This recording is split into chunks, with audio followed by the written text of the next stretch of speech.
First item on the agenda, Council and Commission statements regarding preparations for the European Council meeting, which is to be held on the 19th and 20th of March.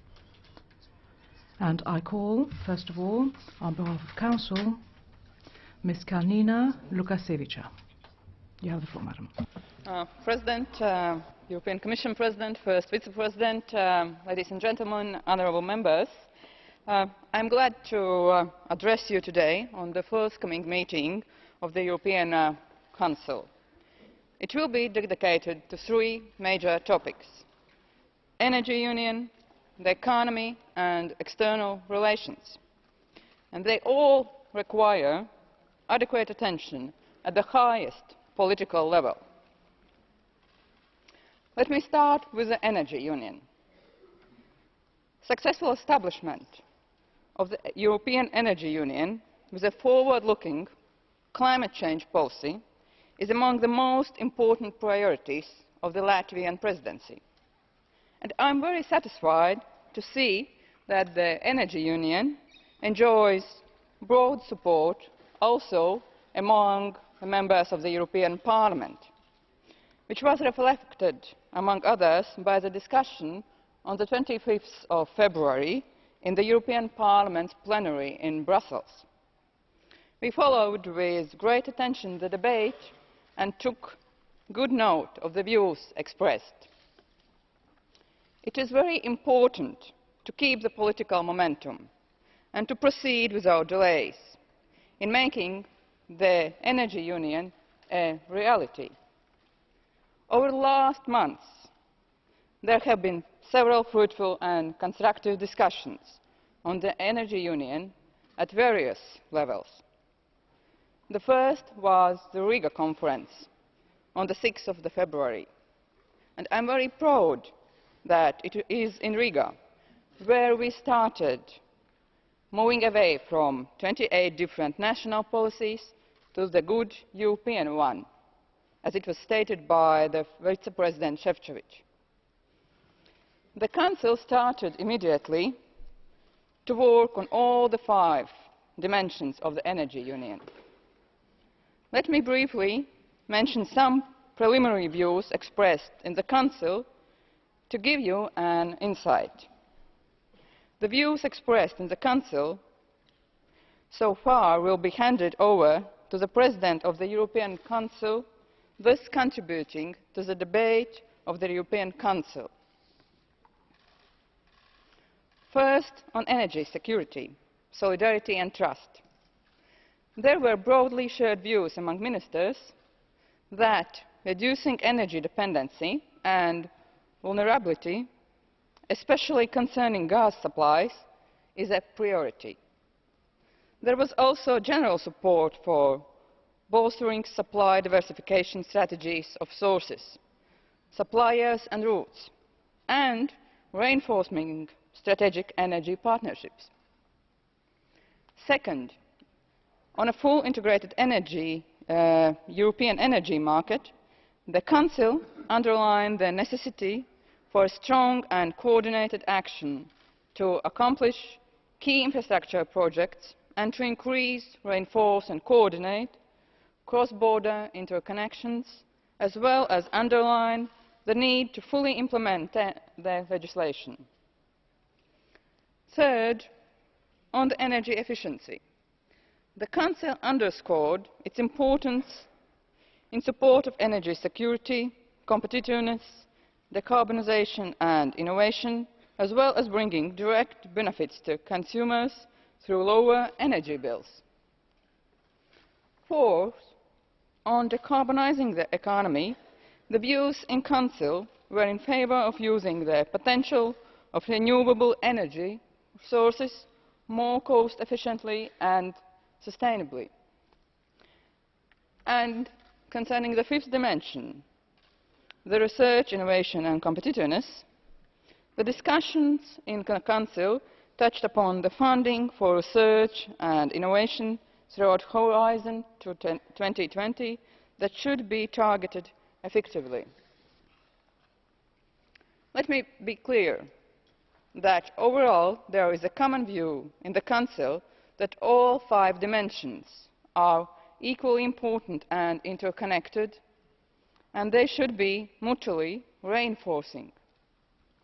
The Council expects from the European Council clear political guidelines for further work. The major focus of the March European Council will be on enhancing energy security, reaping the benefits of the internal energy market, and pursuing climate diplomacy. Mr. President, European Commission President, First Vice President, honourable members, traditionally the Spring European Council is the economic rendezvous. The European Council will conclude the first phase of the 2015 European semester. This reformed and streamlined process requires from the European Council a clear steer to Member States for the preparation of their national reform and stability or convergence programmes. And that is what the European Council will do. The European semester will also constitute an occasion to have a more general look at the Union's economic situation. In this context, I welcome the adoption by the Council yesterday of the general approach on the European Fund for Strategic Investments. I reiterate our full readiness to cooperate constructively with you to adopt the legislation act by June, so that the European Fund for Strategic Investments can be fully deployed from mid-2015. On the economy, the European Council will also discuss the state of play in the negotiations with the United States on TTIP. This is a very timely and important debate, which could give further impulse to the process of negotiations. Its economic and geopolitical importance was once again reminded by the President of the European Council, Mr. Tusk, when speaking to the President Obama 2 days ago.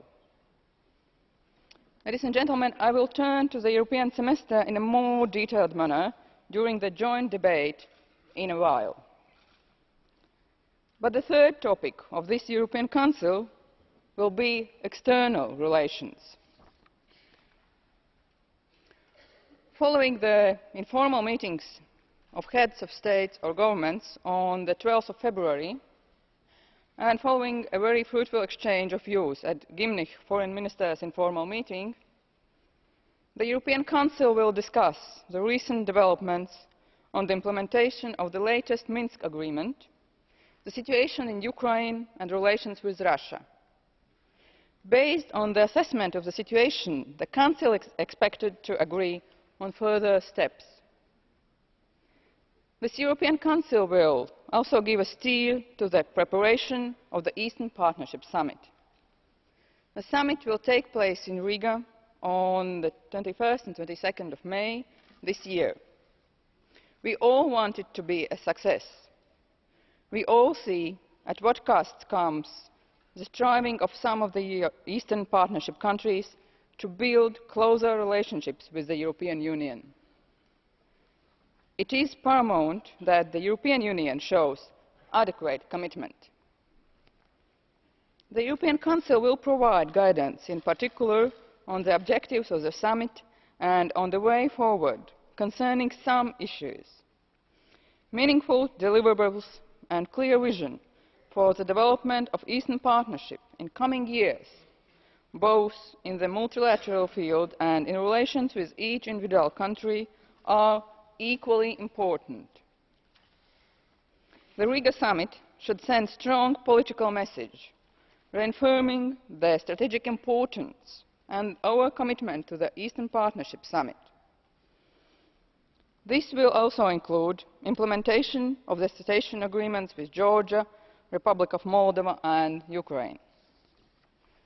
The Riga summit should demonstrate the Union's intention to strengthen in a differentiated way relations with each of its 6 partners based on the level of ambitions and the goals to which they aspire in relations with the European Union.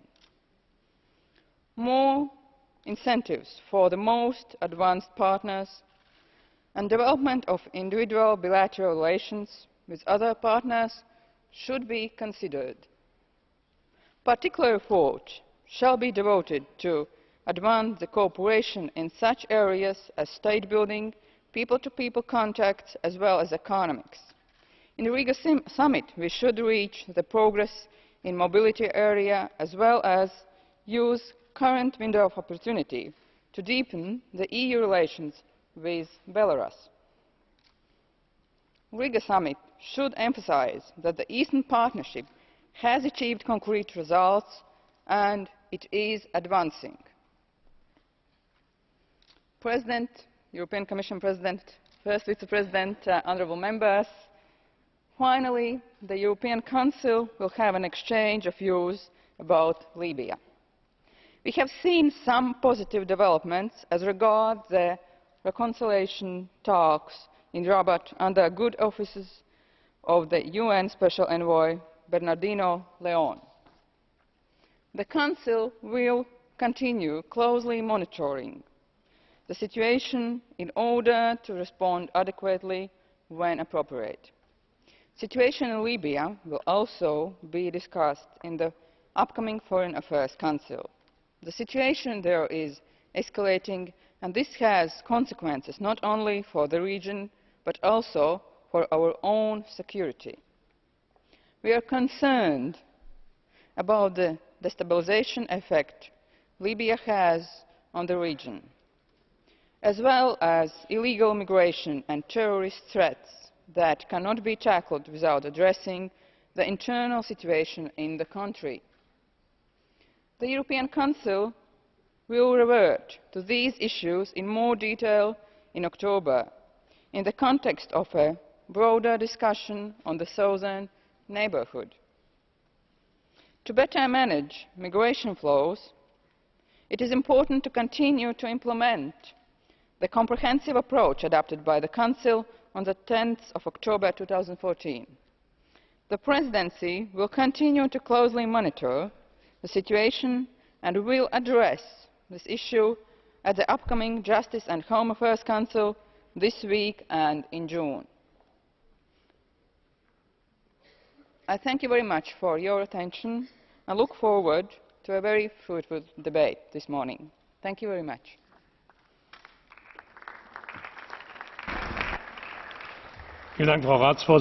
Thank you very much to the President of Council and now the President of the Commission, Mr. Juncker. Monsieur le Président du Parlement.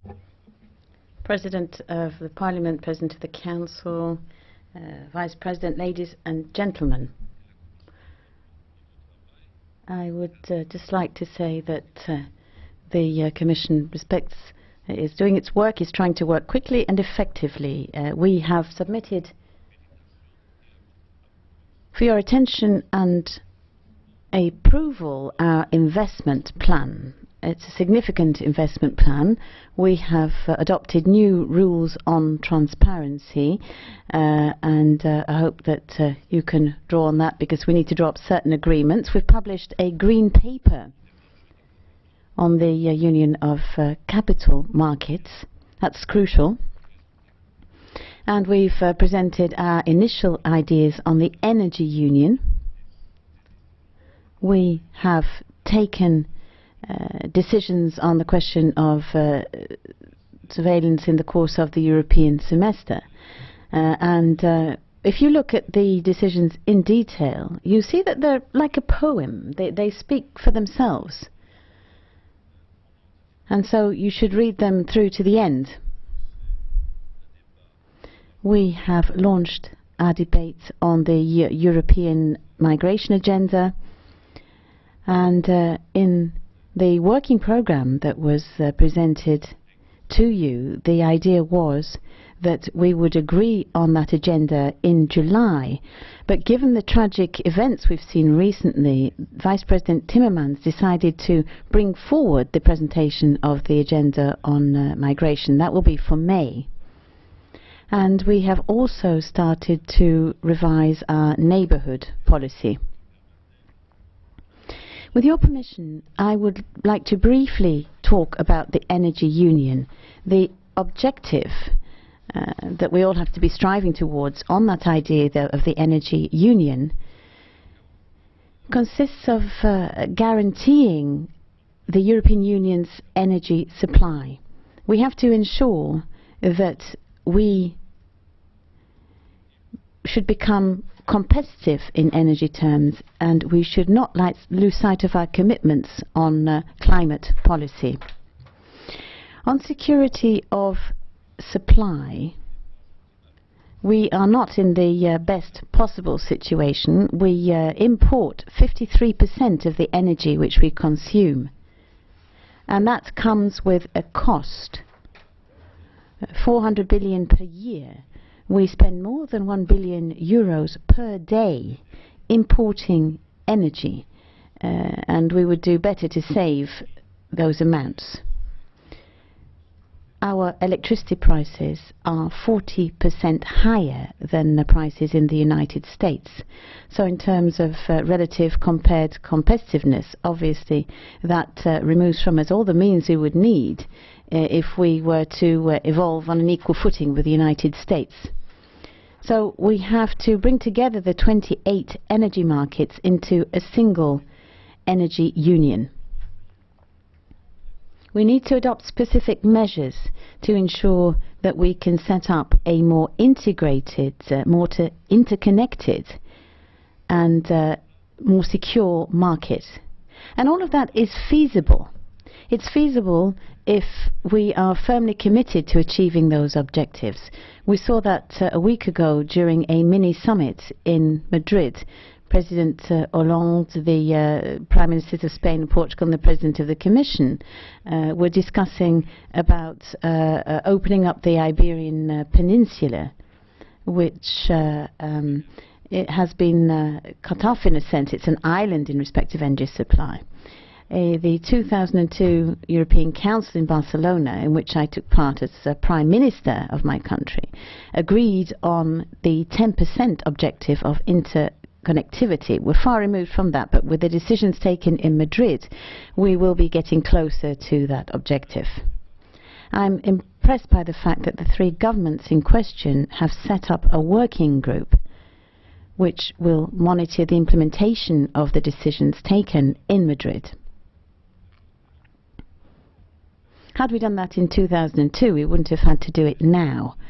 The point is that we have to now take specific steps. That's what we did a week ago in Madrid, and it's what we need to do in order to put an end to this irrational aspect on our energy markets. We see 28 regulators working in parallel, sometimes against each other as well, and I think we have to put an end to that wastage.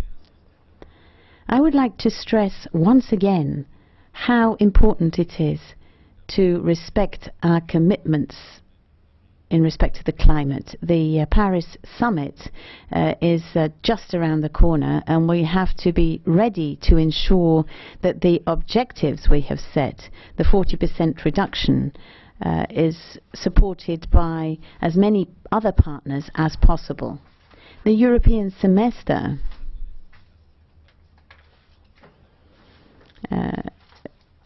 means that, well, we've speeded up the process. Instead of having the country-by-country report submitted in May and June, we brought that forward to February, which meant that the Parliament, the Council, but also the social partners, because the social dialogue is of particular importance in this, would be able to examine in detail the reports which have been submitted. I'm very satisfied to see that yesterday the Council of Ministers for Financial Matters unanimously adopted, that's rather rare in Europe, unanimously adopted our proposals for the Strategic Investment Fund. 1 year ago, in March 2014, who would have believed that we would have been in a position to ensure that Europe could move on this investment plan, which would provide the 350 million euros. I'm also satisfied to note that both Spain and Germany and also Italy and France have announced bilateral contributions to the Strategic Investment Fund, and those countries deserve our congratulations. We would encourage all the others to follow suit.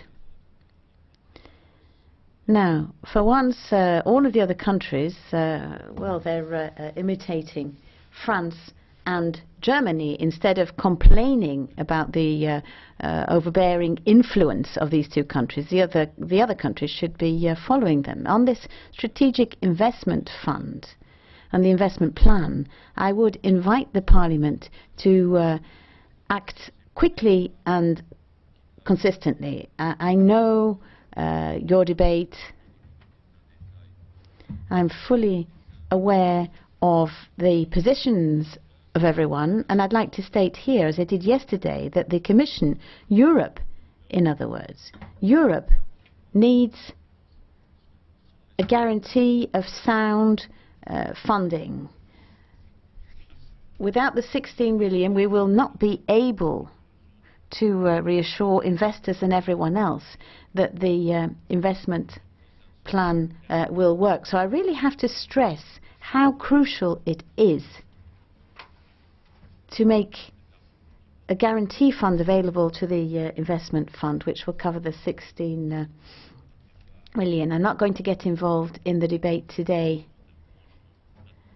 between those people who have a natural tendency towards research funding, which won't be covered by the Commission's policy, nor on the question of interconnectivity. The investment fund will not be dealing with that, but the Parliament should know that at all costs we need to find a mechanism which will allow us to establish a robust guarantee which will not be open to the toing and froing of budget policy.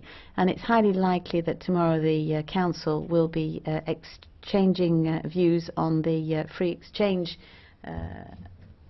trade agreements that we have with certain countries. I'm not going to go into the details of that. All I will say is that at the European Council I will be stressing to the heads of state and government that they should speak clearly. What I see at European Council level is that everyone says, yes, we should have an agreement with the United States. And then when they get back home again, when I read what they've said to the national press, I see that their enthusiasm has been watered down. There's only a few hundred kilometers between Brussels and the various different capitals. But it would seem that as they cover those kilometers, their enthusiasm is watered down. So I'd like to sort that out. Basically, I've said everything about the content, the substance, but I would like our governments, in the form they take, to state clearly what they want. Frans Timmermans is responsible for TTIP. He's responsible for everything which is done and not done in the Commission, and I don't want him to find sudden death on this type of thing, which is decided and then suddenly it turns out that nobody wanted it. I think that we need some clarification about what the short-term and long-term intentions of our heads of state and government are. The first Vice President, who shoulders such major responsibility, you'll be aware of that. He's responsible for neighbourhood policy, so I would like to hand over to him at this stage. Thank you for your attention.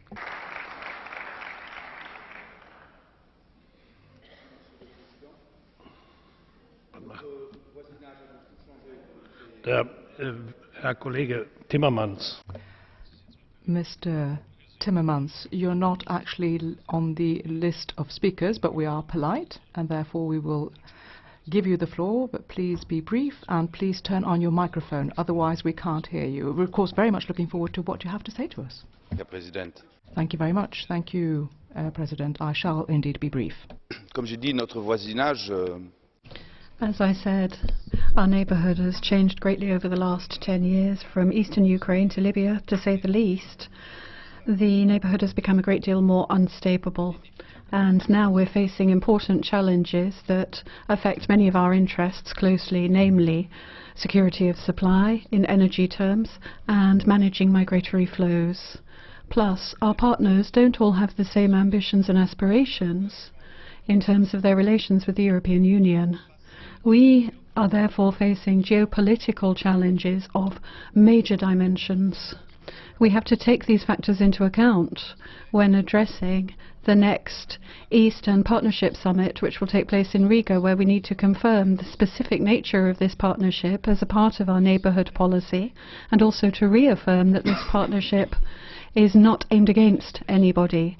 It expresses a convergence of interests and values, respecting each of the partners and their free ability to choose what their relations will be with the European Union. Each European country has a sovereign right to determine its own destiny without being submitted to the desires of other states. The debate in the European Council will, without doubt, focus on the crisis in Ukraine. We have to take stock on the implementation of the latest Minsk agreement, as well as elaborating a strategy, encouraging all the stakeholders to scrupulously respect what was agreed upon. Sanctions on Russia should continue to be a part of our strategy. We know that the most difficult parts of the agreement shouldn't necessarily be put in place. We have to bear in mind that sanctions will come to an end in July and September. The Council will fully contribute to implementing the agreement. We have also got trilateral discussions going again on gas, and I hope that the next meetings between now and the end of March will address the question of supply of gas to the Ukraine until the spring of 2016. A couple of words on Libya. We support the diplomatic efforts by the Special Representation of the UN and also the formation of a government of national unity in Libya. The Commission believes deeply in the virtues of dialogue. That calls for determination and for patience. But we have to do everything in our power to ensure that the channels of debate remain open, and we shouldn't be brought into a dangerous spiral of confrontation. Thank you very much, President. Thank you very much indeed, Mr. Timmermans. And now, on behalf of the EPP, Mr. Weber. Colleagues, first and foremost, I would like to start by talking about the ambition of the Commission and, of course, the focal points mentioned as regards this Council summit. Obviously, Europe has to be energy independent. This is one of our biggest ambitions, and we need to have competitiveness. Now, the Commission has opted for competitiveness. It's the right approach. We need partnership with other energy producers, of course. The USA would be a partner for us. I think we should have more trade with them in terms of energy in the future. And TTIP is an opportunity, therefore. It's an opportunity for us to talk to the Americans about energy together. I fully support the position of the President of the Commission concerning the clarity that Member States have to assume vis-à-vis TTIP, and we want TTIP to be successful, of course. Second comment, still on energy. We talked about implementation just a moment ago, so the implementation of decisions taken so far.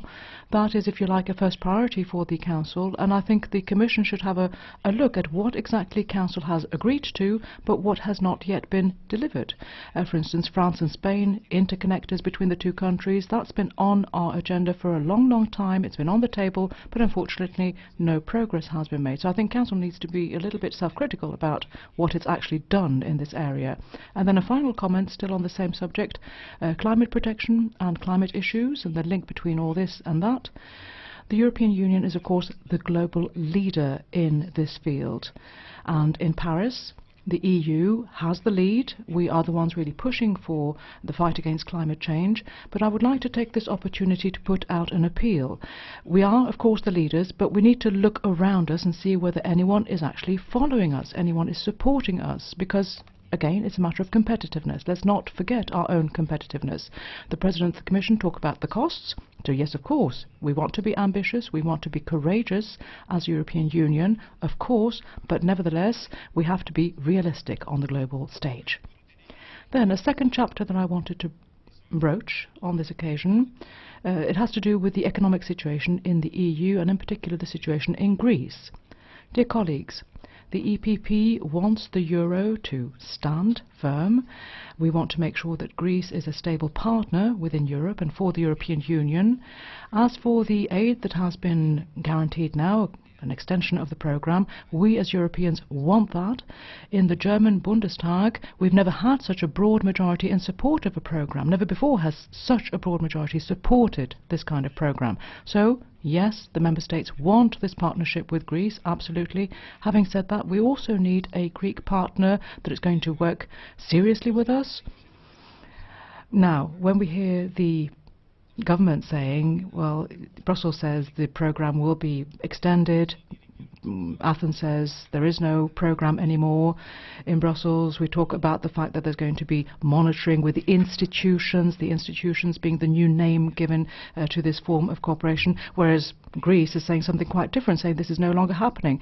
That is, it simply doesn't add up. So I think it's important for the Greek government not to think it's still in an electoral campaign. Let's be serious about this. So we need to be, of course, forward-looking, patient.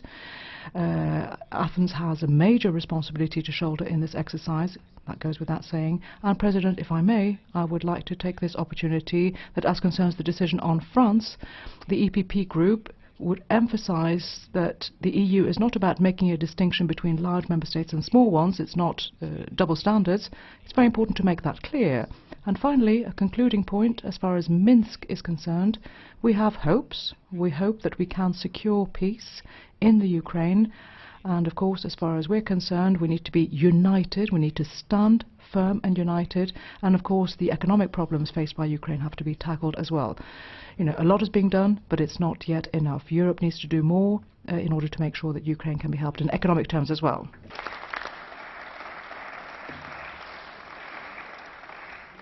Mr. GLEZOS has a question to you. Would you accept his blue card? Mr. GLEZOS?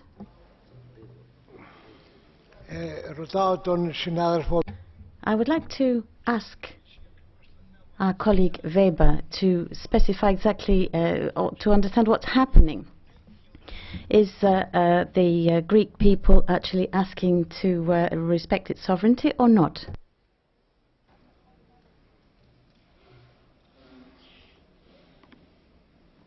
Bitte sehr. Mr. Weber. Now, with our Greek partners, we entered into agreements in the past. The democratic, legitimized representatives of the Greek people were signed up to these in the past, as happened with Ireland and Portugal. It was a partnership. And what the European Union is expecting from Greece now is that what was agreed in Brussels should be implemented back at home as well, and that the people in Greece should implement this as well. We should stop this, these two different games going on. Everybody in our group wants Greece to be a strong and stable partner remaining in Europe and in the Eurozone. On behalf of the S&D group now, Mr. Pittella. Thank you, President. Thank you to everybody, Presidency in office. I followed what the Latvian presidency was saying very clearly in the 3 points, but I did just want to say affectionately to Mr. Weber that saying which countries are not necessarily virtuous is not always helpful. The French government is being very courageous and is running against the current, and I think criticising them is not necessarily constructive. The economy, investment funds, well, Council yesterday was debating this. The European Parliament is doing its work with its two rapporteurs, Bullmann and Fernandes, Now, we are not a rubber stamp assembly. We want to examine this proposal, we want to reinforce it, and therefore Parliament's position will be totally constructive because we want the whole operation to be a success. We were those that originally called for this, we in the Socialist and Democrats group, and we want therefore to defend this major initiative being developed by the Commission and the Parliament for investment. And we applaud those governments that are contributing. Mr. Juncker recalled the names of some of them: France, Italy, Spain, Germany, and we would encourage the others to also get involved in this plan on Greece. We continue to work to reach an agreement, notwithstanding the contradictory positions being expressed by the Greek government. On energy union, I support the things that have been said by President Juncker and by Mrs. Kalniņa. An energy union is an extremely important objective, and we need to introduce decarbonization of Europe. We need to ensure that our objective is to reduce household emissions by at least 40% by 2030, and maybe even more, bearing in mind that there are some difficult situations in certain regions where you have industrial situations, but that doesn't mean you can't have a positive outcome. We have to reduce energy bills too, as well as our dependency on energy imports from outside of the Union. Then, quite rightly, we need to ensure that the Minsk agreement is implemented, but I think our focus has to be on Libya at the moment, and here we fully support what is being done by Mrs. Mogherini, the meetings and attempts to find a way of making progress through diplomacy. And the meetings in Morocco and Algeria have been positive, but we do need to find a solution before the country slides into anarchy. Thank you. Herr Pittella, es gibt den Wunsch einer Frage. Mr. Pittella, Mr. AGNEW has a question of you. Go ahead, please, Mr. AGNEW. Mr. Pittella, are you aware that if you succeed in decarbonising Europe, our crops will have no natural gas to grow from? We have to have carbon dioxide.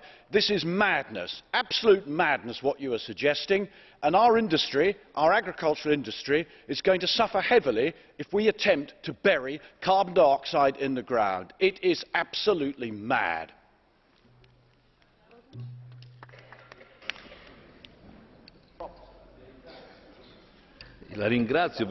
Thank you very much, because you're attributing to me the ownership of a plan that I didn't come up with, but very authoritative figures from the political and economic and scientific world who have said that in general we need to reduce carbon emissions, and I would think that that is an objective that is one there is consensus on. I think we need to support that idea, as well as the idea of having renewable sources of energy, and bear in mind that there are some situations where the industrial situation is such that there could in fact be negative consequences which we have to find a solution for. Duda. Mr. Duda now on behalf of the ECR. Szanowni panowie. Chairman, Presidents, ladies and gentlemen, I'm listening to this discussion on the energy union, and one thing comes out clearly out of it. Ladies and gentlemen, we have heard that 53% of energy needs to be imported, it's 40% more expensive than the energy in the US, and that the decarbonization postulate and policy going in that direction is extinguishing a fire with fuel, because it will only lead to a fire in the European economy. The prices for energy will definitely not go down, but will definitely be increased, and not to mention hundreds of thousands of jobs that we will lose. Therefore, we need to have a reasonable policy policy that will respect technological neutrality and that will make it possible for us to use the energy sources that are at our disposal right now. We should use the EU funds in order to do that. The European member states should be able to self-determine and take sovereign decisions which way they are going to grow. Of course, taking into account the necessity of developing new technologies, also in terms of coal combustion, protecting the climate, but in a reasonable way that will be secure for the European economy. This is my huge appeal for the years to come. The EU should be as sovereign and energetically wise as possible, but let us remember that this also means increasing the production of our native energy. We need to make use of our own sources. And the second issue I'd like to touch upon is Ukraine. I regret that in Minsk the EU was not directly represented, but the agreement had been concluded. And now we need to make everything to have that agreement respected, not only partially but totally. Last night, the Ukrainian positions were bombarded a dozen times with the use of heavy weapons that should not be there. 9 Ukrainian soldiers have been wounded. I appeal to the Council to have a unanimous policy in that respect and to run actions of solidarity. We need to assist Ukraine. We need to take common decisions about supporting Ukraine, showing the force of the EU. There is no agreement to imperial policy of Russia, which means attacking sovereign countries. Thank you very much. Für die liberale Fraktion. On behalf of the Liberals, Mr. Verhofstadt. Points on this third, I think it's the third European Council of the year already. First on Russia. I think that what you have to try to do in the Council is have unity on the issue of Russia, on the issue of Ukraine, because what I see is a mess in the Council. Orban making a deal on energy with Putin outside the energy union, and at the same time a Spanish Minister of Foreign Affairs, going with Lavrov and saying that the sanctions are useless and not necessary. That's not the way to handle the European Union and to have a common foreign policy. I think we need a two-track approach to Russia. On the one hand, more proactive, like I said in the last debate with Mr. Tusk, a proactive approach. Instead of waiting to the next step that Mr. Putin is doing, what is our strategy for the future? And it has to be a strategy why maybe we strengthen the sanctions. I think it shall be necessary in the future, unfortunately, but at the same time we also make a positive package for Russia and for the Russian population, so that we make a clear distinction between the Putin regime on the one hand and Russia and the Russian population on the other hand. This is not a war against Russia. This is not a war against the Russian population. So why not deciding on visa liberalisation for young people, for researchers, for businessmen of small and medium companies inside Russia? So that's my first bit. The second is on the Spring Council. First of all, I want to say to Mr. Weber that he is right that on the semester there is again the impression that there are two types of countries in the Union. The smaller countries who have to apply and the bigger countries who have not to apply the rules of the Stability Pact. And that's a mistake, because we are repeating, in fact, the mistakes of 2003 and 2004. But that said, and I want this especially for the representation of the Council, there is one thing to do in this Council. It's a Spring Council. It's about creating the most competitive, knowledge-based economy of the world. That's the buzzword we always use in the Spring Council. Well, you can do one thing. You can maybe do a step in the direction of a digital single market and a telecom market, and you can in fact eliminate the bad decision taken by the EU ambassadors on roaming charges that has been done a few days ago. That you can do. That should be a huge step in the right direction. India has today a fully digital single market with no roaming charges, with net neutrality. The Americans, for the moment, have no roaming charges inside their country. They abolished it. And at the same time, net neutrality has now been the key, the rule in use. Why we cannot do that in Europe? Why it is necessary? I find it a shame that it is on the level of EU ambassadors who are deciding, oh, we're going to wait with the digital single market until 2019. Because that is 2018, because that is the reality. So I ask you one thing. It's going to be a big success, this European Council, this European Council, if in a few days' time, in this Council, you decide to reverse the decision of the EU ambassadors, you decide not to give in to the interest of the big telecom companies, a few big telecom companies in Europe, and you decide finally to get rid of the roaming charges and to install net neutrality in Europe. Thank you very much.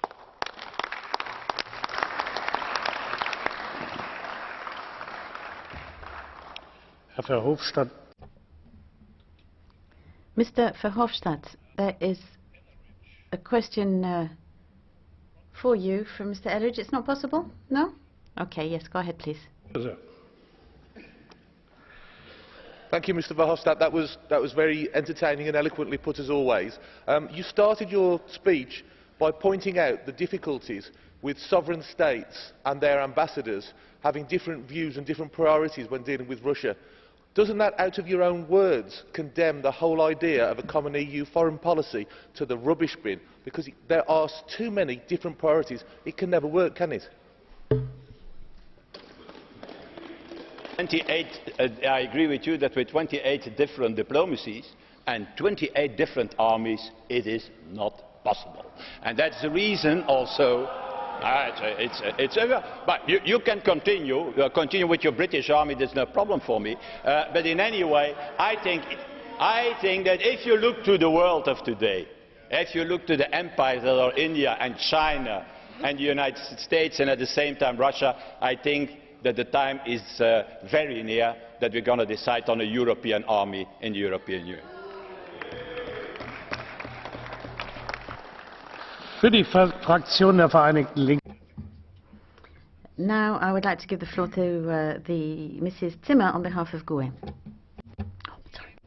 Ladies and gentlemen, the debate so far on the summit has focused on a number of points. I personally would like to speak about the energy union, although I would have a few words to say about the European semester later on. We have a debate coming up on that.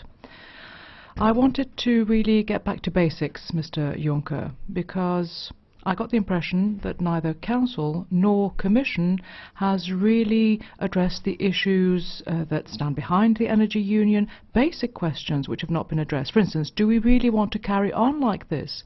Access to energy supplies, people should be should be centre stage. They are the focal point.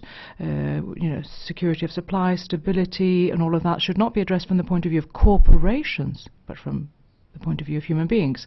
I think we're talking about democratic control as well, about accessibility of energy and prices of energy. So it's a question of continuing with this debate, because if we carry on like this in Council and elsewhere, then primary issues will be sidelined. Energy poverty, for instance, people who are suffering from this because people don't have enough energy to cook, to heat their houses, to have hot water. It's all very well, paying lip service to all sorts of fine principles, but what about getting back to basics? Now, you said quite rightly that we have 53% import, so we're import dependent when it comes to energy, and you also said that the EU should be #1 when it comes to renewable energy sources, but what's being put before Council does not go in that direction, I'm afraid. The purpose is not really to move towards a change, not really. I don't think we're ambitious enough. We have climate objectives, we should not lose sight of them, but it's not enough to just say that. And a further point, if I may. Last week, the Chancellor came to the Commission and made a statement.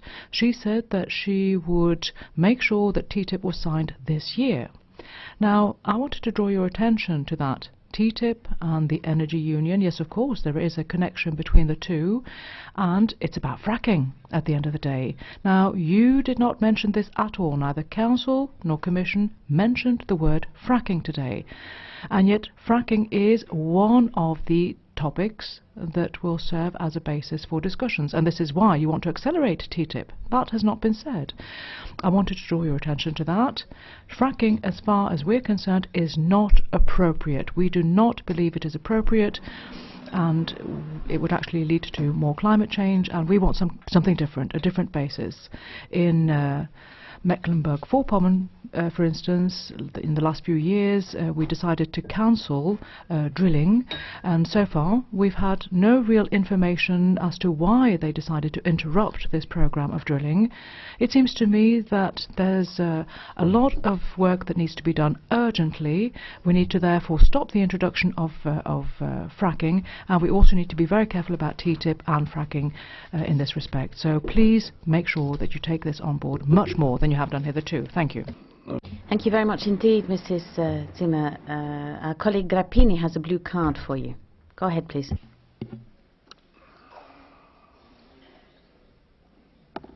Mulțumesc, domnule președinte. Stimată colegă, am văzut că ați început discursul adresându-vă. Thank you very much indeed. Colleague, you started your speech by turning to the Council and the Commission. Don't you think that the Council and Commission should actually pay more attention to what we're doing here in the European Parliament? Because we have to be accountable to the citizens if the Council and Commission take an incorrect decision. Mrs. Zimmer. Thank you. Well, obviously I can but agree with you.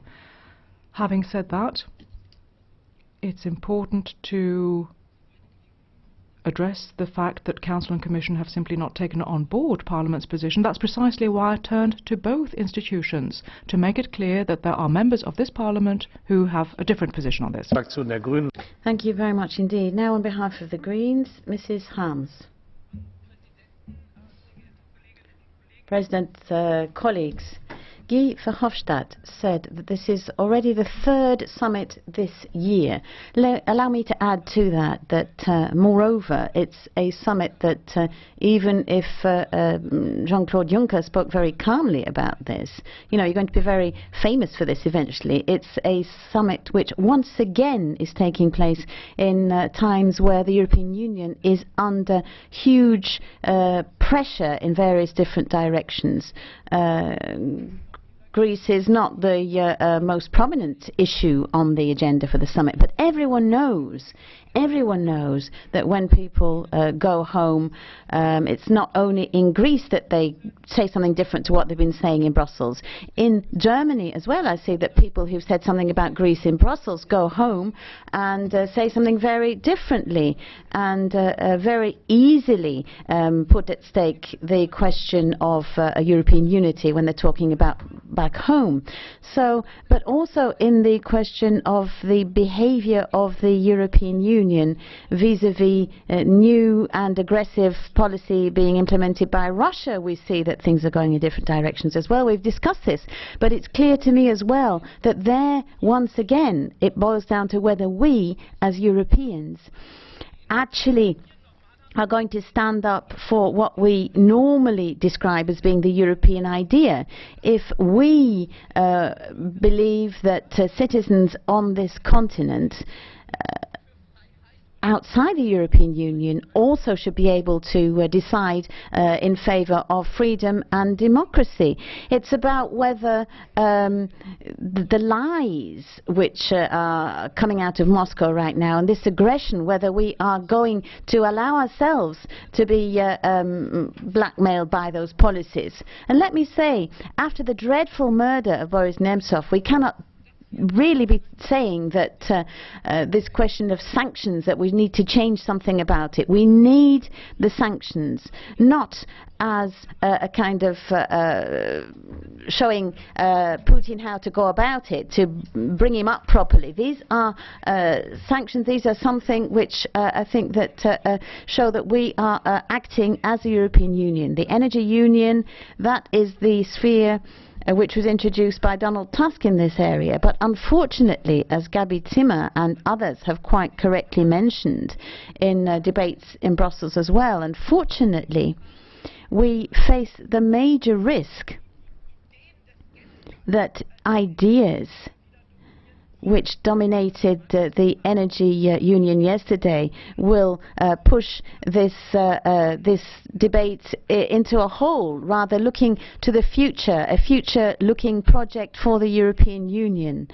And, you know, really, I think we're extending the interests of industries which can't survive into the future. The new subsidies, the nuclear industry, for example, is a good example of that. One last point, Mr. President, on Ukraine.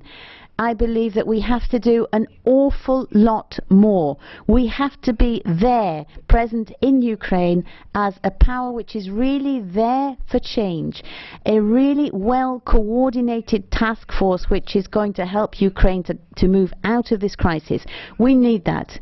And let me express a warning. I don't believe that former ministers or former commissioners or current members of the Bundestag are those who really should be discussing with Ukrainian oligarchs or you know, can actually provide the advice for how Ukraine can be built and strengthened. We need to do that through people who really have genuine experience in these transformation processes. These have to be people who are not going to benefit from these themselves, but people who really are going to work together with Ukraine and the Ukrainians and know how that country can be changed. Thank you. Thank you, Mrs. Harms. On behalf of the EFDD, Mr. Farage. I've been wondering why David Cameron's been slashing our armed forces, won't commit to 2%, is happy for us not to be able to defend our islands. I think Mr. Juncker's given us the answer.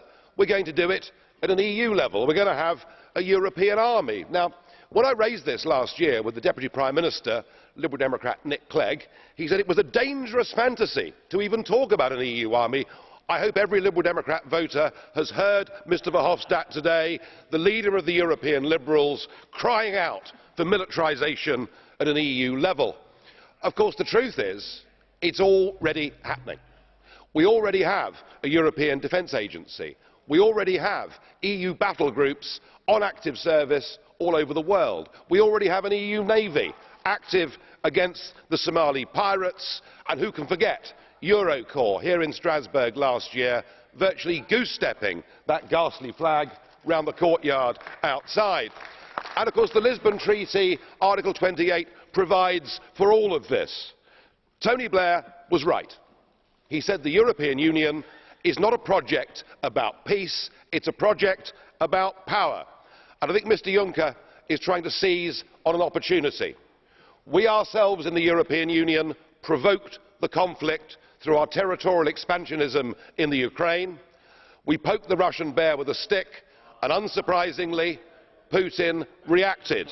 But this now is to be used as an opportunity to build a European army. And when? Mr. Juncker, Mr. Verhofstadt, I know that by heckling you increase your hits on YouTube, because otherwise nobody in Europe wants to listen to you, and the President really ought to let me speak. Just a moment, please. Just a moment. Farage, eine Sekunde bitte. Mr. Farage, just a moment, please. Just a moment, please. Just a moment. Mr. Verhofstadt, I turn to you. I have to ask you, please, to calm down. You may not like this speech, but we are Democrats and we listen to you too. So please do not interrupt. Well, we certainly are Democrats, and we've never shouted you down, but you always try and shout us down. The point I was making is this: the opportunity is being seized, and Mr Juncker said we must convey to Russia that we are serious. Who do you think you are kidding, Mr Juncker? We do not want any part of an EU army, and I doubt the rest of the peoples of Europe do either. Thank you. Well, it's a bit of fun. So, Herr Farage. Thank you, Mr. Farage. You've exhausted your speaking time. We extended it even. Now, Mr. Verhofstadt, we've brought him back to reason. However, ja gut, Vernunft ist immer eine Definition. Well, reason is a question of definition, I suppose. But anyway.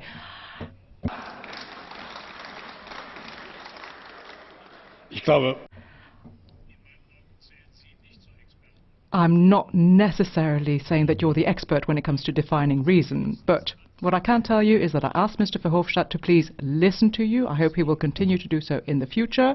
And to all of you, I would ask you also to make sure that you respect flags of whatever nature.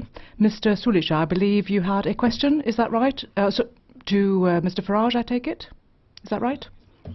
In fact, I would like to ask Mr. Farage, what do you think that we should have to do, Mr. Farage, when Russia, for example, is supporting with the most modern armaments, you know, the separatists? Do you, as an European Union, have to do something to support Ukraine, to fight in the eastern Ukraine, or do you think that we should have to wait to fight on the western Ukraine for the stability of Europe? Don't you think that we together we have to send a clear message of solidarity and unity of the European Union considering this important subject? Thank you. Speech. We, through our territorial ambitions, provoked the overthrow of an albeit corrupt but democratically elected leader in the Ukraine. We have provoked this crisis. Now the question you ask is, what do we do from here? I was in this chamber at the time when Libya was attacked. I heard the Liberals and the Greens screaming, frothing at the mouth for us to bomb Libya, for us to become militarily involved, because we believed that would make things better. My view, sir, is if you look at Afghanistan, if you look at Iraq, if you look at Libya, and you look at the attempt to back the rebels in Syria, many of whom have now morphed into ISIS, we see that our recent foreign military interventions have made things worse, not better.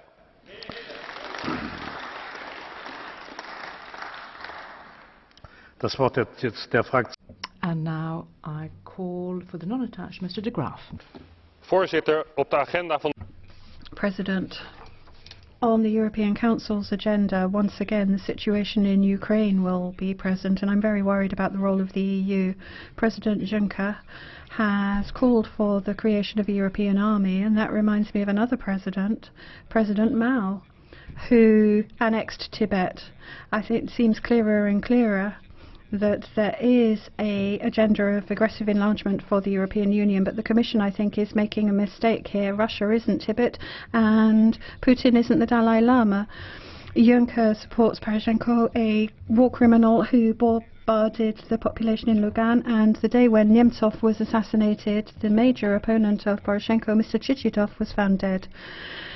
Mr. Juncker shouldn't be calling for the creation of a new Red Army to support the bellicose element in Ukraine. He should be calling for a war tribunal to be sent out to try crimes against humanity committed by Poroshenko. Thank you. And now for the EPP, Mr. Reul. Herrn Präsidenten, Frau Präsidentin. President, Madam, we're talking about the Energy Union. I wanted to touch upon that because as far as the Commission's proposal is concerned, I don't think it's perfect in every respect, but it's good on the whole. I think it's important for us to look at reality and to give some thought to what we can actually feasibly do. We have lots of decisions, they've all been taken. We need to look at implementation now. Over time, has there been implementation? Spain, Portugal, etc. These examples are very, very interesting. We need to network much more. We need to have a single market. But, you know, do we have any tangible projects? If we don't, then that is really not to the credit of the European Union. So we need to see what we can actually do. Mrs. Zimmer, I turn to you. You spoke about the Commission's statement, the statement of the President of the Commission saying that it's for industry rather than for people. I'm not sure that's true. I think people are getting energy at reasonable prices. I mean, if energy prices go up and up and up through the roof, people can't pay for their energy and they sit in cold houses, and that is a problem because energy prices have become too high. And therefore, if we can turn to America and get better prices, then surely we need to do that. And, you know, to say that everything they're doing is wrong, that's not accurate either. They are actually using their resources, for instance, through fracking. So we've got the industry's interests, but again, that is connected to the interest of people. Because again, if you lose jobs, people will lose their jobs, and I don't think that's very worthwhile. So what you're saying is not terribly realistic. There's a great opportunity here for us to actually have better networking, a better grid in Europe, to do more things together, not everyone in isolation. And you talked also about renewables. To draw up new programs and to waste money is not particularly smart, not intelligent. It's actually better to have better implementation with the experience that we have with renewables. That would be helpful for people. Thank you. And now for the Social Democrats, Mr. Fleckenstein. Herr Präsident, liebe Kolleginnen und Kollegen. President, colleagues, I'd just like to say a couple of points, make a couple of points about the external policy which will be playing a role at the Council. We welcome the fact that in the future our policy on the Eastern Partnership is going to come under a differentiated approach, but that's necessary as well. We have got the Council group which is entering into a trade agreement, an association agreement, and with very different partners in all of that as well. The Armenian partners going into the Eurasian Economic Union, Azerbaijan, which is looking for a very different form of partnership as well. The one-size-fits-all approach tends to prove a failure, and I think that as a result of that we have to take a different approach, a differentiated approach, which differs from what we've done thus far. I would be interested in hearing from you after the Council whether we still want to wait for the ruler in Belarus to become a good person before we actually get into a dialogue to try and bring about improvements. And secondly, we assume that the Council, in respect of the Minsk agreement and its respect and implementation, will be seen as a clear priority. It's a European and EU initiative, even if it's been implemented by two heads of state. In the long run, what's important for us is that peaceful process should continue, and that's why all of those involved should try not to fan the flames. The people in Ukraine need humanitarian assistance, and quickly. I don't have the impression that that is happening visibly enough and fast enough. We need to restructure and rebuild the country, and there's give and take always. More for more is not correct given the emergency situation. The important thing is that we should have clear demands for specific reforms linked with this if we're going to stand beside them economically and financially. Thank you. Thank you very much. Colleagues, you've been very active this morning with blue cards. Mr. Reul, Mrs. Zimmer. Mrs. Zimmer, very shortly after your statement, into extra time if you like, Mrs. Zimmer then raised her blue card.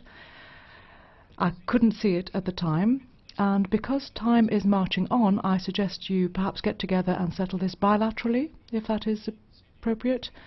I think the CDU and the left understand each other perfectly well. I'm sure you can get to an agreement and get together. Very well. And then I have a question from Mr. Jambatsky to you, Mr. Fleckenstein. Is that right? Yes, Mr. Jambatsky, a question to Mr. Fleckenstein.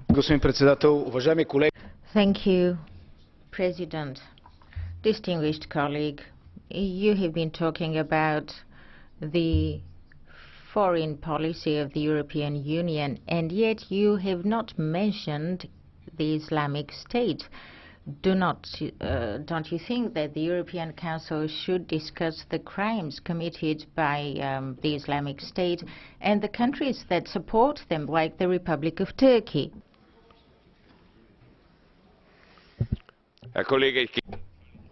Colleague, you're absolutely correct that 2 minutes speaking time is far too little for me, but clearly I can't deal with every issue in 2 minutes.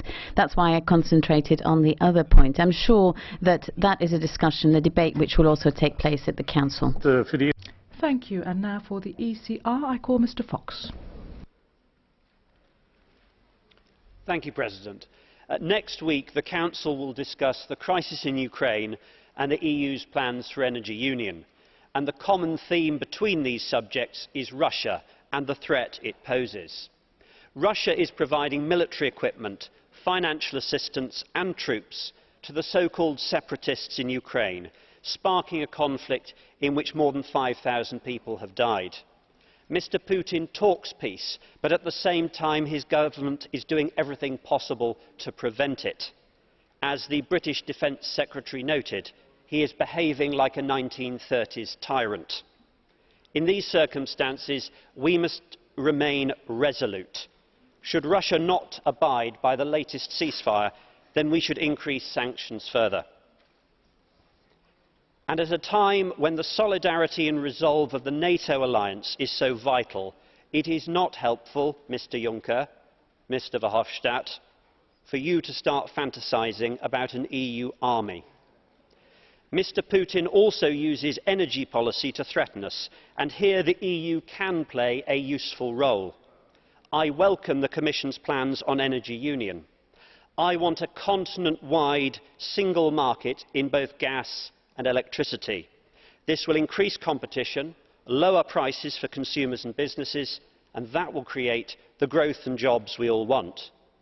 The EU needs to be in a position where it does not matter if Mr. Putin turns off the gas taps, because it can import as much gas as we need through our LNG terminals and transport it across the whole continent. That is real energy security. Thank you, President. Thank you, Mr. Fox. There is a question from Mr. Carver. Will you take it? Thank you, President. In English. Mr. Fox, it's often stated by the federalists in this place that one advantage of the European Union is it has kept the peace since 1945. Do you agree with me that Europe is possibly in a more dangerous precipice now than it has been since the end of that bloody war?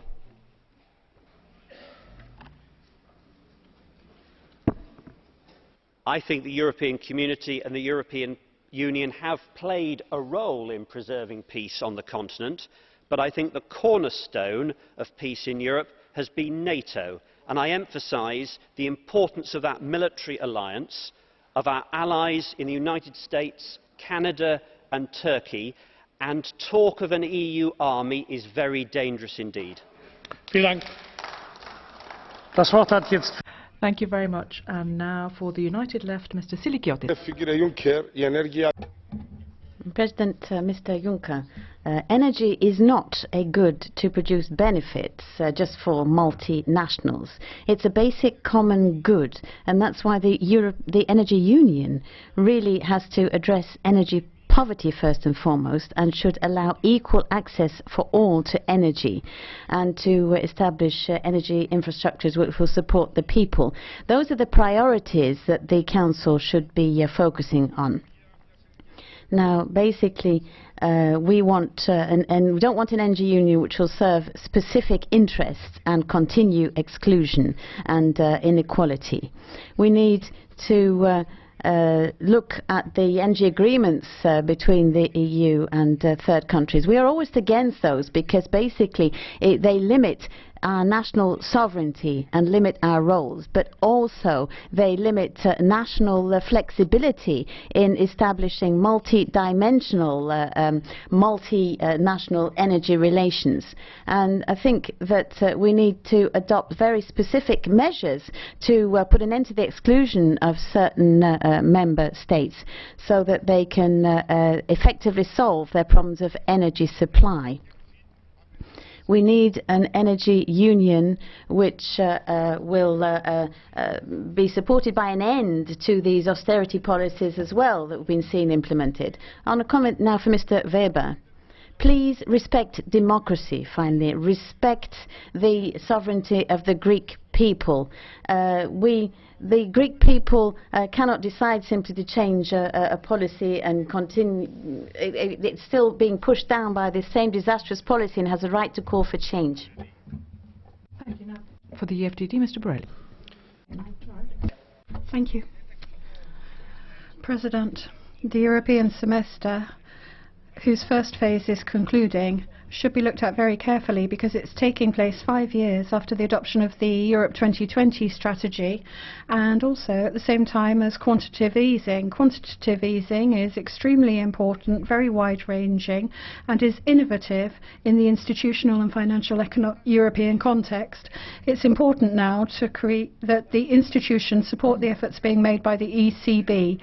There's one thing that's unacceptable, for nothing to happen and nothing to change, because in that case, how can we ask private companies to really support the objectives of quantitative easing when we haven't in fact done so ourselves? 60 billion per month for 18 months is quite a lot of money, clearly, and it should be clear to those that pay attention to accounts that austerity has to come to an end. We can't justify to our citizens a paradox that banks receive sums like this and that town councils, even with healthy budgets, can't spend on investments under the Stability Pact. We have to keep deficit budgets under control. 0.1% more or less than that is possible, but we need to pay the same amount of attention to the kind of options being made available by the ECB to growth. And we also need to ensure that the impact of this is genuinely positive and the money really arrives with individuals and companies, and that this shouldn't just be seen as figures, but that the potential and the potential impact is highlighted. Thank you. And I now call Mr. Papadakis, non-attached. I am going to talk about the European, they're going to be talking about the European semester and these ongoing memorandums which don't support the people. Strong France without a memorandum has also undergone monitoring. Portugal, Ireland, Spain no longer have a memorandum, but they have this dual supervision, one after the memorandum and also the other under the European semester. Now, whoever accepts the capitalist route of growth accepts these anti-popular rules and mechanisms as well, which support monopolies. Now, all those who believe, like the European government, that we need to change on behalf of the people are getting it wrong, because the European Union is becoming worse. It's certainly not getting better. It can't solve even the most pressing questions of the survival of its people. And it's just looking at capitalist exploitation, and we hope that there is still hope for the people. Mr. GRZYB for the EPP. Voorzitter, jak stwierdzono tutaj.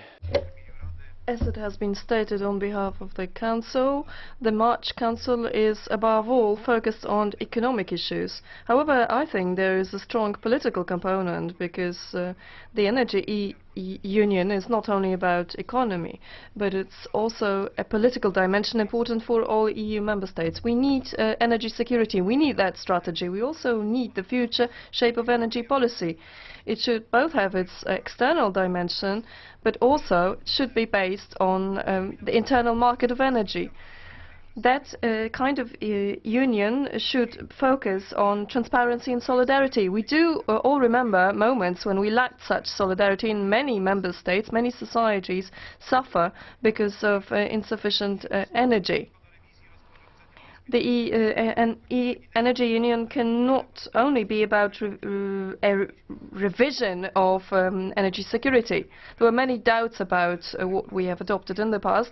However, the regulations are not enough. A key element will be transparency and the participation of the European Commission in negotiating and signing energy agreements with third countries. However, it seems to me that a target model could be a common negotiating of supplies. I know it's difficult and many people are of a different opinion. We could be talking about integrating gas networks, but also developing energy based on our own resources. Let's not eliminate something that is the strength of the EU. Our own resources, renewable resources, but conventional resources and alternative ones. Neighbourhood policy. Eastern Partnership needs to be supported to a large extent. I'm coming to an end now, Mr. President. I'd like this project not to be deemed a project of the past. It is a project that is going to structure a future, especially in terms of Eastern Partnership and Ukraine, that we are taking care of. We'd like this country to come back to the family of the European nations. Mr. GRZYB, Mr. ZANYI has a question for you. Are you happy to take it, Mr. ZANYI? Thank you very much for the opportunity, President. I wanted to put a question to Mr. Weber as well, as head of the group. But the EPP is talking quite a lot about the energy union. I think within your ranks you have the Fidesz, the government of Hungary at the moment, and for 30 years they kept secret a note that talked about a a nuclear power plant using Russian technology, applying that in Hungary. So what does the EPP think about that kind of plan from an energy union point of view? Mr. GRZYB, please. Panie pośle, dear colleague, the history of Central and Eastern Europe cannot be undone.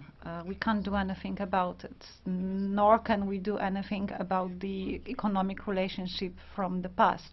But now every member state is basing its political future on its own priorities. For Poland, the priority is energy independence, and we do understand this context very well. I do not want to judge whatever the Hungarian government is doing. I think the Hungarian government has to act within the constraints of being a member of the EU. Thank you. And now for the Socialists and Democrats, Mrs. Van Brempt. Voorzitter. Thank you very much. Thank you, President. Representatives of Commission and Council, I would like to speak about the Energy Union today. It's one of the major 3 topics on Council's agenda for this summit. Mr. Šefčovič already talked about this subject matter to Parliament. As a group, we welcomed the proposal being made. This is one of the priorities for the Commission. All sorts of challenges have been talked about, climate policy, the ambitious targets we need to set ourselves in this area, energy independence as well. I'm sure you're aware of the fact that we spend 420 billion every year on the purchase of energy from outside of the European Union, and that money could be used differently. Also, we're talking about energy security for our citizens, of course. The plan is a holistic plan, a global plan. You can't cherry-pick within it. And in the last conclusions of Council, I noted with interest that nothing was said about energy efficiency at all, not a word. And it seems to me that that should surely be one of the key points in this plan. Energy efficiency is something that really regroups all of the challenges. If we want to do something about the climate, then we have to improve our energy efficiency to the tune of 40%. Then there's the investment plan, which we're also dealing with here in this Parliament. I personally am rapporteur for the energy plan within the ITRE committee, and we're asking for energy efficiency to be one of the focal points. Today, 5% of the initiatives selected by member states have to do with energy efficiency. What we would like is to bring that figure up, to increase it, and that's why we'd like to emphasize the importance of energy efficiency. It should be a priority. Thank you. For the ECR now, Mr. Marias. Mr. Juncker, Troika and memoranda have turned Greece into a cemetery. Thousands are living below the level of poverty, and we've got very high levels of unemployment. Now, as I think you're usually responsible for this as a former president of the Eurogroup. You yourself as well, I think, recognized that in a recent discussion. Now, instead of having a solidarity stance towards Europe, towards Greece, this same policy is continuing, and the European Central Bank is following its rate, and it buys in state bonds, and Draghi is creating a huge suffocation in financial terms in Greece. But I think that you need to take a decision. On the 25th of January, the Greek people decided to change direction and claimed also German reparations. Mr. Juncker, the Greek people no longer takes orders from these people from Europe who are headed by the Commission. Thank you. Thank you. For the EFDD now, Mr. Paksas. President, colleagues, 3 weeks ago the Commission declared about the Energy Union. This would mark another step towards the federalization of the EU. Common currency, common market, the common energy system. These are the building blocks that have both positive and negative aspects if we talk about the independence of the countries and the well-being of the people. In this case, the Energy Union is a plus which was needed for the EU member states. Because individual member states are not capable of ensuring energy independence and supply of energy at best prices. A unified voice of the EU is good in this case. This unity is needed as is needed the peace. But I am concerned that compared to the ambitions, the creation of the infrastructure will be funded by too little money. We cannot create a good energy union cheaply. Es gibt eine Frage der Frau Kollegin. Our colleague GÁLL-PELCZ has a blue card for you. Go ahead, please. Thank you very much, President. I'm sure we agree, sir, that as far as the 40% are concerned, the fact that the EU gets all of this from the outside, importing 40%, obviously that has an impact on competitiveness. But you talked about federalist ambitions or targets. I was rather astonished by what you said there. Do you think that this would be possible under the present framework? Thank you.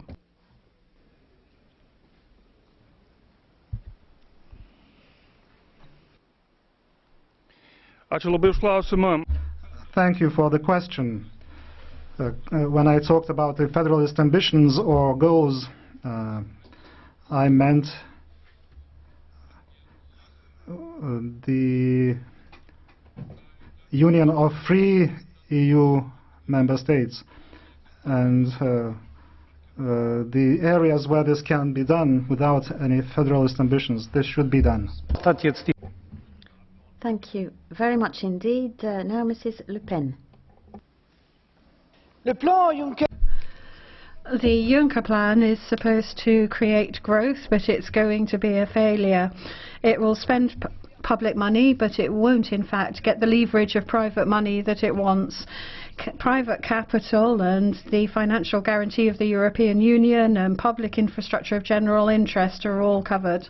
But this means that we're going to have obligatory systematic services competing with the private sector, and the whole notion of public service and services of general interest will be voided of sense. In France these are efficient, but deregulation, we're seeing more and more private market intervention with higher and higher costs. The European Commission is obstinate and always has the same policies, transferring the public sector to the private sector, sometimes with subsidies attached, and we should firmly oppose this. Für die EVP-Fraktion hat das Wort Herr Mr. Lamassoure now on behalf of the EPP. Thank you very much, President. Energy. Well, in 7 years, 5th summit of the Union on this subject. February 2011, we're talking about the energy market, then, creating it, then launching it in 2012. May 2013, we wanted to launch a new energy strategy. December 2013, then we wanted to relaunch the new energy strategy. March 2014, then we were coming back to the completion of the single energy market. October 2014, a new energy package. And every time, there was, if you like, a lot of talk about objectives, a kind of bubble being created, lots of rhetoric, lots of lip service, but actually energy union for the European Union is backtracking, because in fact what's happened is that every member state has conducted its own national egotistical project.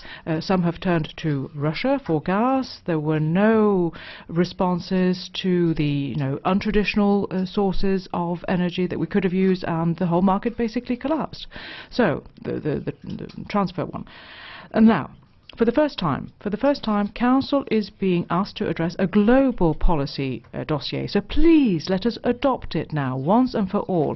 And then the 8th European Council to deal with energy should meet in 5 years' time, and hopefully it will take due note of the efficient implementation of the policy that we actually need. Thank you. Thank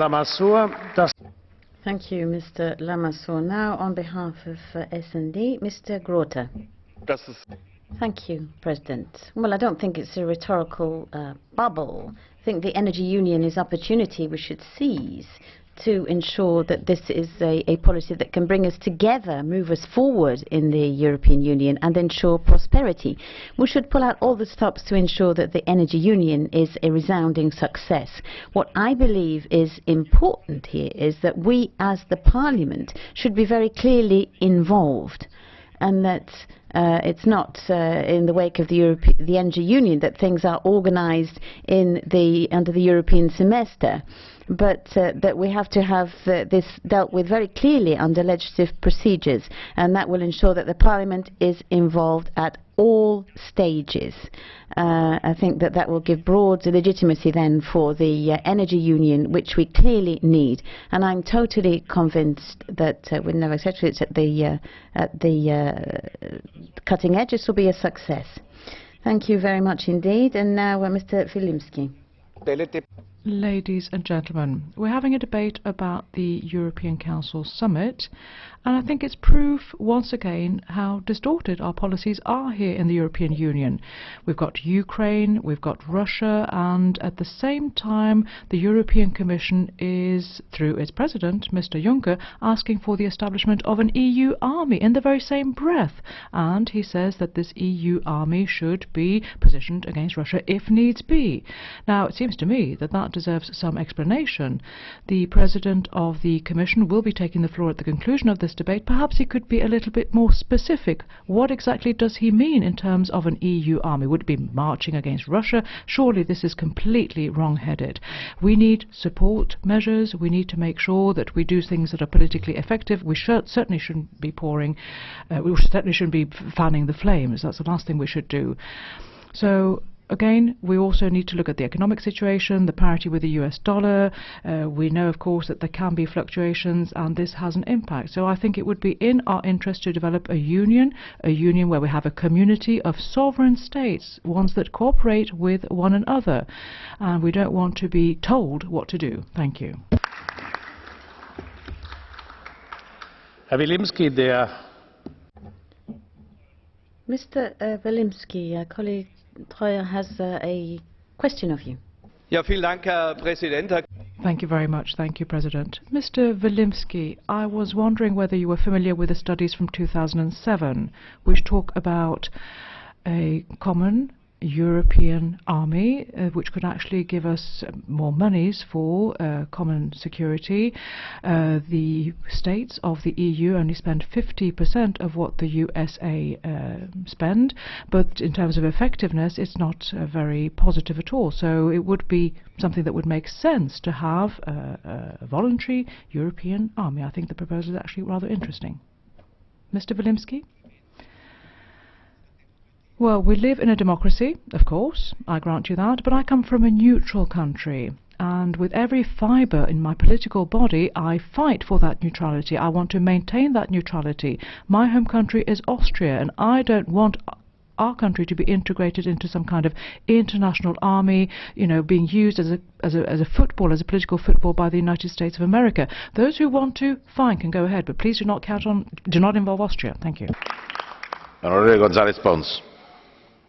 Mr. González Pons.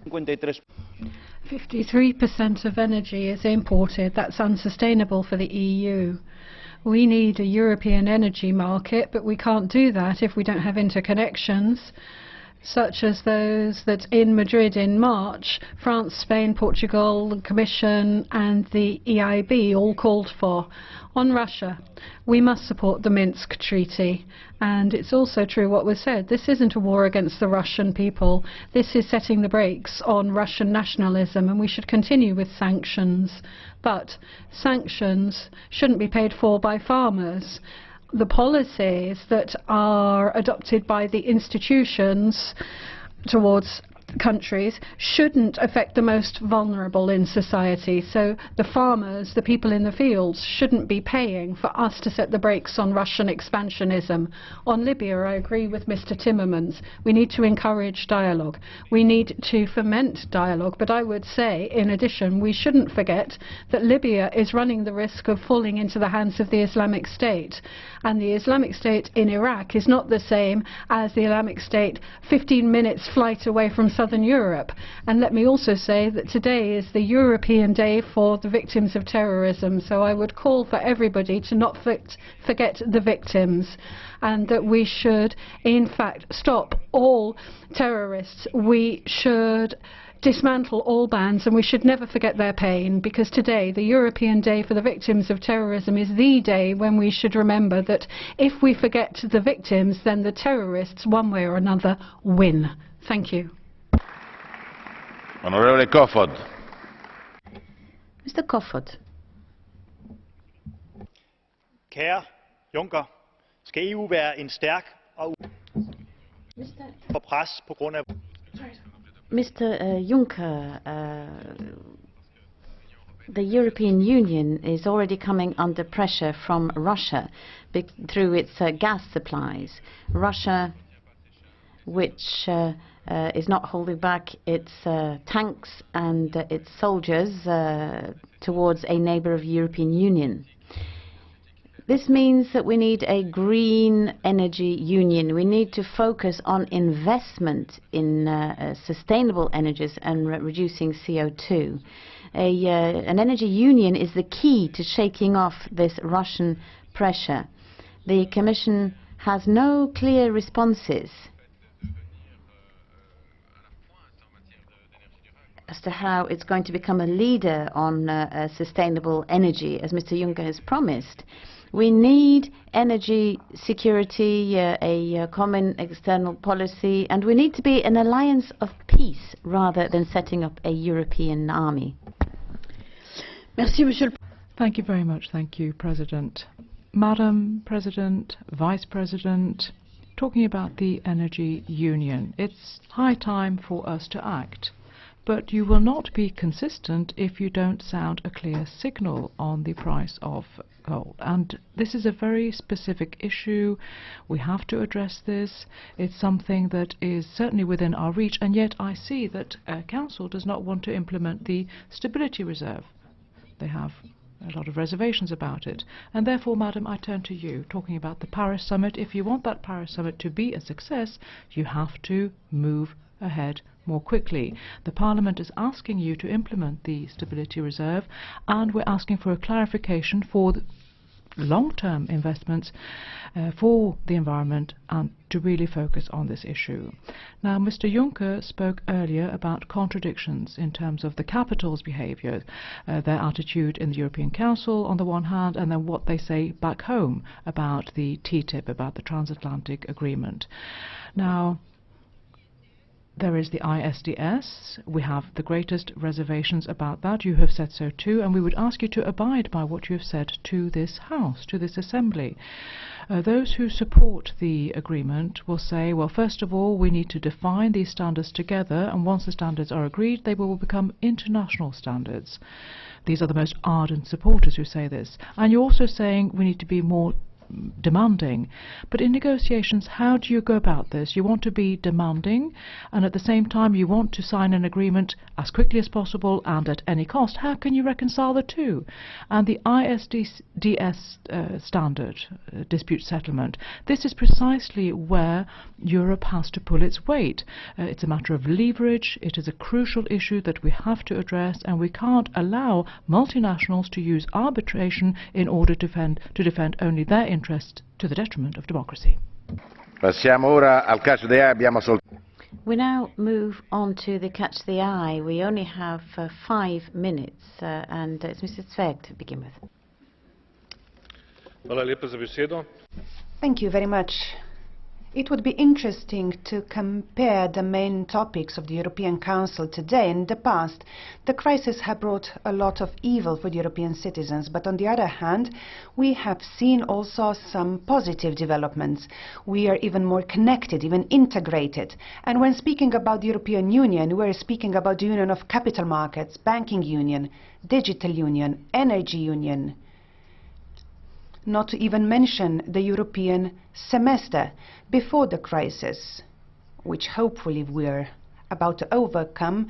Such language would not be possible. This new wave of integration is a reasonable response to this crisis, which hopefully will make us more resilient. Today, we have seen that the European Union can be a global player only if we have uniform position as regards TTP, Putin and other external relations issues. Mavrides. President, today we are talking about the energy union and energy security. Of course, all of us remember the dependency of the European Union on Russia and the geopolitical games which are being played out there and which are clearly having negative effects on our family here in the European Union.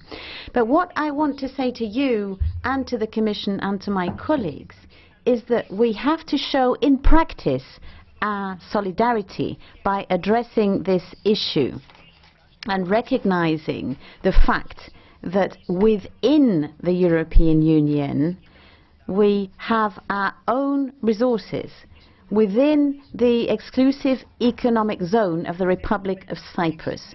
And if we want to show that we are indeed a family, then we have to play that card. We want to reduce our dependency on Russia. In that case, let's upgrade our own reserves. Let's use them.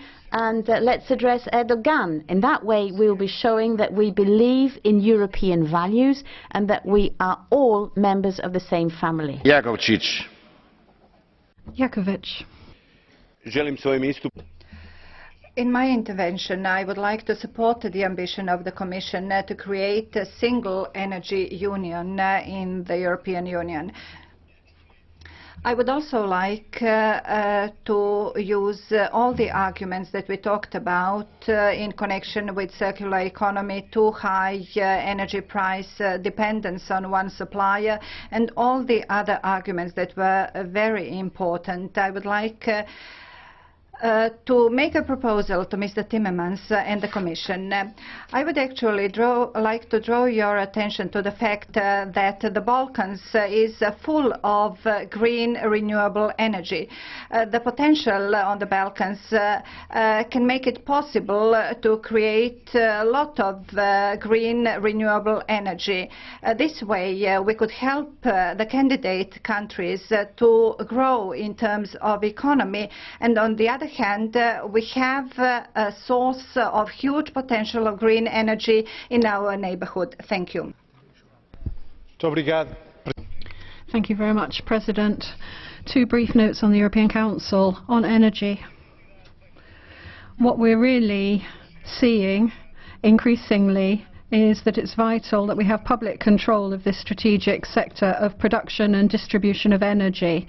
That's the only way in which we'll see efficiency, sustainability and the social dimension of energy policy being more than just hot air and actually benefit families and companies instead of profiting multinationals.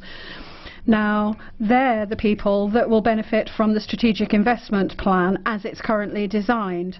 On Ukraine, the proposal of the President of the European Commission on a European army, which he didn't want to repeat today, does show quite clearly that a deepening of exploitation and oppression of the peoples that we've already seen will be accompanied by a concentration of power in supranational bodies with democratic control associated with a militaristic, aggressive policy. Colonization, social and economic colonization, that's something without a future, and that would without a doubt take us backwards. Mr. Rao. Je ne peux pas continuer parce que... We are half an hour behind, so I do apologise, but I can't add other speakers to the Catch the Eye list. Mr. Timmermans has the floor. Thank you very much. Mr. President, I can be very brief because having listened very carefully to the contributions of the members of the European Parliament, it is clear to me that there is a great importance attached to the energy union and plans of the energy union, and I think this is the strong message given by the European Parliament to the European Council. Secondly, it is also clear that we are encouraged to pursue our policies of creating European unity in tackling issues such as Ukraine and Libya, and also in our attitude towards Russia. The common thread in all these subjects is a traditional European position, but of the most acute importance today is that when we stand united on this issue, we can actually deliver. If we are divided, either on the energy union or on our foreign relations with other countries, we will open up the opportunity for those who want us to be divided, who want Europe to be weak, to exploit the differences between European nations. And I emphatically want to underscore that I cannot imagine that some people here would rather see the way countries are run like Russia by the Russian president than having Europe unite stronger in trying to tackle challenges to our democracy, to the way we have our society, by being divided. And I truly believe that European unity, both in terms of facing the necessity to create a sustainable society where we are less dependent on fossil fuels, where we are not in a position to be blackmailed by outside fuel providers, where we are able to create an economy that does not depend as much on fossil fuels and does use more renewable fuel sources, that is a strong contribution to a better life of our citizens, to greater stability within our member states, but especially to a stronger position in the ever more competitive world. Thank you very much, Mr. President.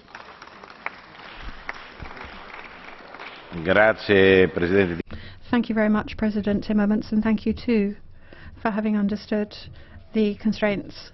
So, Council has the floor. Go ahead, please, President in Office. Thank you, President. First, Mr. President, dear members of the Parliament, this morning's debate demonstrated a wide convergence of views on where EU priorities lie. This gives us confidence that we are on the right track. I have listened attentively to your views and will transmit them to the President of the European Council. Allow me to make some remarks on what has been discussed this morning. First, there seems to be wide agreement between all of us on the need for energy union. We do need a real energy union. I would strongly agree with the view that we also need to avoid the risk of energy poverty. However, I dare to disagree that the initiatives put forward by the Commission and the Council will not achieve this goal. I believe it will achieve the goal. I believe that if implemented efficiently and effectively, the energy union will promote growth and jobs. Distinguished members, I am aware that discussion on closer convergence of our energy policies is a challenging one. And however, while keeping the national competence over the energy mix, I am convinced that we can make the maximum out of us being together, 28 member states. It is a considerable strength, and it is its potential that should be used to a full extent. As concerns energy efficiency, I am happy to confirm that the European Council will look into this issue. Moreover, during the Latvian presidency, at the informal ministerial, there will be a discussion on heating and cooling. Developments in our eastern neighbourhood are one of the factors also making the creation of this union more important and urgent. To me, the energy union is about enhancing our independence in the energy field. It is about greater solidarity in cases of a potential supply shortage, about stronger, better interconnected internal market, which brings more competition and thus better price for the consumers. The energy union is about strong energy diplomacy. As to Ukraine, so many of you discussed this question, we look forward that the in-depth discussion in the European Council gives comprehensive guidelines for further EU's actions aimed at sustainable political solution with respect for Ukraine's independence. We should also not forget that other Eastern Partnership countries need our support. I fully share Mr. Fleckenstein's view that there may not be one-size-fits-all solutions. I also agree with Mr. Pittella that the situation in Libya requires our closest attention. This is why the European Council will discuss it.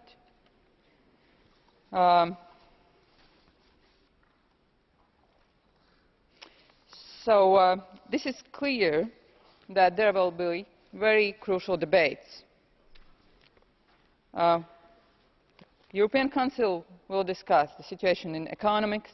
The European Council will discuss the situation in Ukraine and relations with Russia. It will discuss the energy union, all the topics that are so crucial for the future of the European Union and that are so crucial taking into account our responsibility in an international context. It is clear that Ukraine needs our support in all ways that we can deliver it. It is clear that also Libya needs our support. And it is clear that our citizens await concrete decisions. Would it be on energy union, would it be on economics, or would it be on external relations and our responsibility? I am sure that the European Council will take very important discussions and decisions, and I am sure it will take good note of the discussions we had today here, and you gave a lot of very important suggestions and pointed to the very crucial issues that the European Council will debate. I thank you for this debate. I thank you for your attention.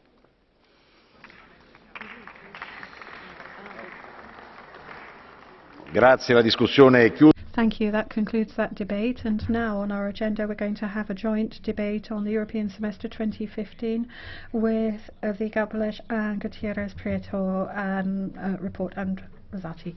And Mr. Rosati has the floor. Panie Przewodniczący, Europa... Mr. President, Europe needs economic growth. Without economic growth, we are not going to deal with debt, unemployment, and we will not be able to finance vital economic and social needs. And our citizens will lose their trust in the sense of united Europe. They need trust in a better future. We are all tired with the crisis. The production, manufacturing in the EU only last year reached the same level that it had in 2008. So we have lost 6 years. The stagnation has many causes. Also in this chamber we hear that the main cause is the austerity, that austerity is to blame for unemployment and lack of income. We do not share that view. Austerity was a necessary reaction to skyrocketing expenses before the crisis. These expenses resulted in a spiral of debt, and it was irresponsible fiscal policy of governments and banking policy that is to be blamed for the crisis. We could have avoided that. In 2014 we have witnessed some signs of recovery. The GDP went up by 1.6%, and the European Commission is saying next year it's supposed to be 2.1%. This data confirms that this very difficult fiscal consolidation and structural reforms undertaken by many countries are starting to bear fruit. The countries like Ireland or Portugal were able to rebuild the financial credibility, and Ireland is developing very fast indeed. However, the basis for economic growth is still fragile. We need more to enhance macroeconomic stability, to create jobs, to speed up investments, and to improve competitiveness of the European economy. And the European Commission document contains proposals for that. I'm talking about, of course, the annual growth survey. The European Commission wants integrated approach based on 3 pillars, meaning support for investment by EFCI, then fiscal consolidation that is friendly to growth, and indispensable structural reforms. The investment pillar is supposed not just to offer 300 billion money in investment, but is supposed to enhance trust among private investors. The second pillar, the growth-friendly fiscal consolidation, is supposed to strengthen public finance and to recover our ability to gain financing in the market. It is also supposed to protect public investment in infrastructure, education or healthcare. And last but not least, the third pillar, structural reform, is supposed to modernize our economy. We need to improve our competitiveness by means of reforming labor market, erasing all barriers in services market, and creating a better environment for small and medium enterprises to operate on our market. However, not everyone is in agreement with those proposals. There are some who say we should continue the spiral of debt, and this is the way out of the crisis. They appeal to stop structural reforms and to loosen the fiscal rules. Mr. President, we are against that. We think this would be very irresponsible and not serious. They would result in even deeper crisis, and it would threaten the integrity of the Eurozone. We also have an obvious question. Where should we take this money from to finance more and more debt? So we support the approach of the European Commission. Those 3 pillars should be priority of economic policy in every member state in the coming years within the new cycle of country-specific recommendations which are now being prepared. I do repeat that member states have to be fully committed to bring those goals into practice. It cannot happen that under difficult times when reform have to be conducted, everything is watered down and Brussels is to be blamed. No, we do expect the member states to do whatever they can to implement the reforms. The EU cannot be perceived as the bad guy, the bad policeman. Everyone is responsible for Europe.